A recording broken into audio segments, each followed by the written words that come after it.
Ja, on misli, da bo veterana, veš? Daj.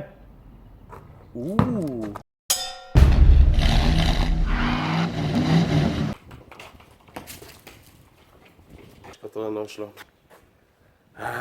Much better. Čakaj.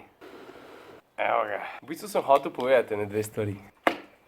Glih ta teden, ko sem praktično vsak dan doma in moram počivati, so se v Sloveniji zgodile 3 avtomobilske predstavitve. A veš, kaj to pomeni? Pač da je avto prvič v Slovenijo prišel, ali je nov ali pa prenove. Seveda bi se spodobili, da bi jaz na teh predstavitvah bil, ampak valjda nisem bil. Vsem se mi pa ne zdi neumen, da bi kaj o teh avtih povedal. Ta prva novost je ta nov Hyundai i30. To je tisto avto, ki se fajta v Golfom v razredu. Pa da nam preveč dolgo vezo, avto je bil razvit v Evropi, za evropskega kupca. Ima novejši, sodobnejši, zmogljiv pa hitrejši vmesnik. Razume se tako z Androidi kot z Appli. Kuframa od 500 pa do 300 litrov, ponuje bo pa 3 bencinske pa 3 dizelske motorje. Pri bencinskih je treba poudariti predvsem ta najnovejši motor, tistega 140 konj. Ima pa tudi kupene nove varnostne...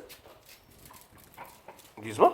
Eno žogco je odnesel. Ima pa tudi kupene nove varnostne elektronke, kar pomeni, da te bo že v seriji recimo opozoril na tvojo utrujenost, pa sam zaveril, če bo treba. Stal bo od 16 jurjev naprej, najdražji bencinar bo stal 20,890, to je 140 konj, ki sem ga prej omenil, najdražji dizel bo pa stal slabih 23 jurjev. Škoda pa zgleda kabina od znotraj, ki ne bi tudi naredila en tak kakovosten korak naprej. Druga slovenska novost je pa 5-vraten Fiat Tipo. Pa ne sam to, tudi karavan je v letu. Se veš, da bi do zdaj Tipo pri nas na voljo sam limuzina, ne? Prav to Triglavu, ko so uradni uvoznik, so kar dosti samozavestni in pravijo, da jih bojo letos pri nas prodali kar 800. Ta krajša 5-vratna izvedba ima 440 litrski kufer, medtem ko jih ima karavan 550. Klej motorjev malo manj, 2 bencinska, en 70, en pa z 88 kW, pa 2 dizelska, 1,3 litra ima 70 kW, ena 6 JTD ima pa 88 kW. Cene se začnejo pri 10,990, če se ne motim, ta najdražja izvedba bo stala pa 17,790. Če pa hočeš mi zraven še avtomatski menjalnik, boš pa plunil še jurja pa pol. No, Tipo, pa da vidimo, kako se boš obnesel. Ta tretji novinc na našem trgu je pa tale, lega. Seat Leon. Seat je prenovil Leona že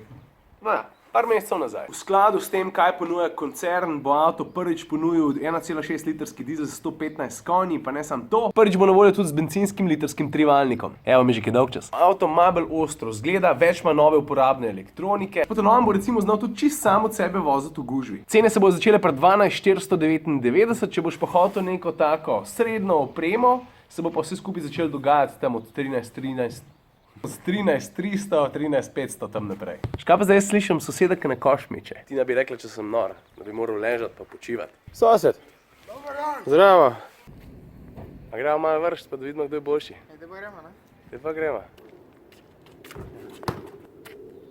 1-0 zame.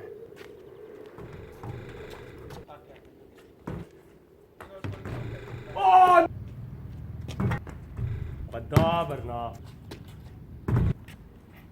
2-1 za Junca.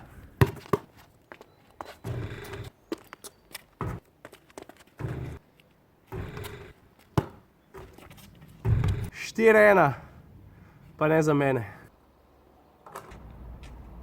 4-2, zdaj ga pa imam, zdaj pa on pod pritiskom. Evo ga, prpica. Oba. 4-3. Zdaj je prepozno, zdaj voda dere. Zdaj voda dere. 4-4. Ja, on misli, da bo veterana, veš? Daj.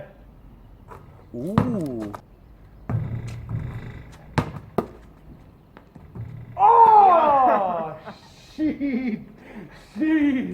Skor sem ga imel, jaj. Nisem še ta prav, se vidi, da nisem ta prav. Živijo, srečo sem tvojega kolega, sodelavca.